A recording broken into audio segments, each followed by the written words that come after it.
Also getting some horrific images coming from Israeli television. A reporter in the kibbutz Azar said the Israeli commander who liberated it from Hamas, says they found the bodies of 40 babies, and some of them with their heads cut off. And that's horrible to even say. Horrible pictures. We know that we are dealing with ISIS, with barbaric militants. We haven't expected the attack, and we haven't expected the brutality.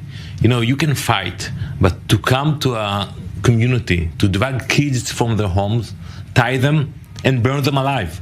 That's what they did, those barbarics. That's something which is beyond imagination. Even ISIS didn't do it to children.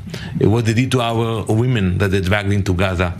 Those kind of a barbaric behavior, it forces us to understand that we have to fight back. We have to win the war. And by the way, you mentioned the sirens. I'm not worried about the sirens. We can have hundreds of sirens. We're going to have to put our people in shelters, but we're going to go after Hamas. We're going to hunt them down. We're going to eradicate them. Because the pictures we saw, and by the way, it wasn't only the militants of Hamas. They were the ones who were the first to come into our communities. But after them, ordinary people came from Gaza into the communities and committed atrocities. You know, since the days of the Holocaust, we haven't seen such horrible pictures. But I'm talking to some of the soldiers, and they say what they've witnessed as they've been walking through these different houses, these different communities.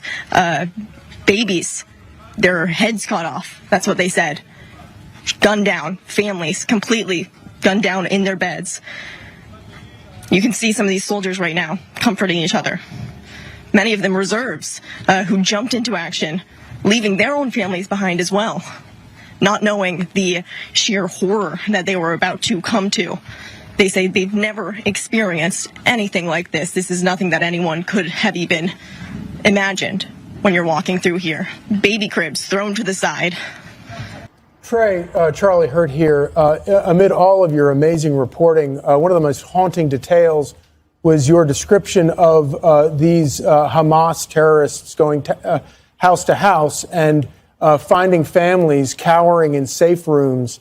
And if they couldn't break down the door to get to the families, they would just light the entire house on fire. Do you have any sense of how many people died that way? And is that a tactic that we've ever seen before?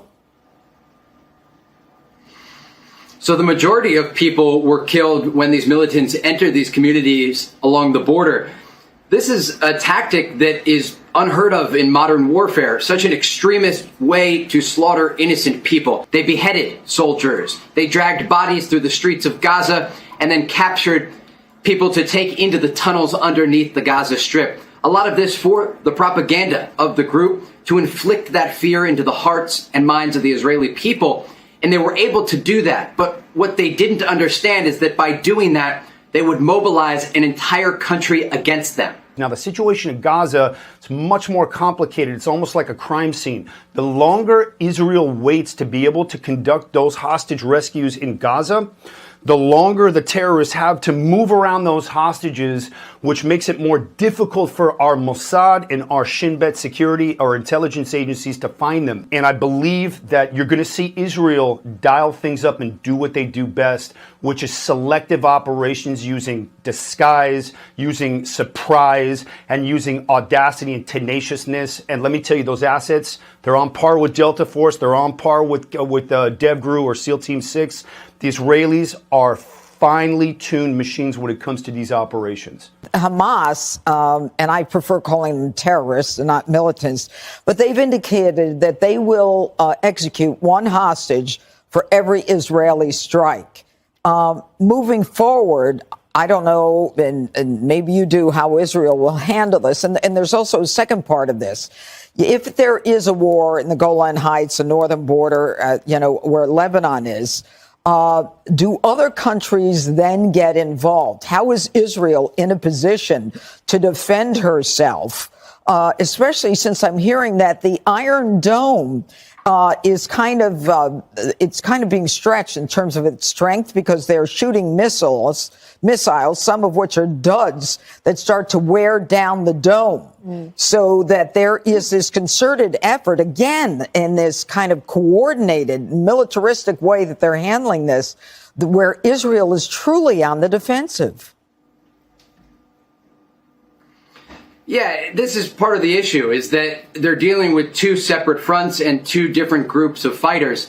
And already today, Hezbollah militants tried to cross into Israel and were engaged in a firefight with the Israelis. So there is an understanding that if this multi-front war erupts at the level that Israel believes it could drag the entire region into this fight. And when it comes to other countries' involvement, it's part of the reason the United States is moving an aircraft carrier closer to Israel. They want to send a message to Hamas, Islamic Jihad, and Hezbollah that Israel has support from its allies. And that's really a critical part of this story as things develop here in southern Israel. We are willing to do whatever is necessary to fight back and to eradicate evil. We are fighting pure evil.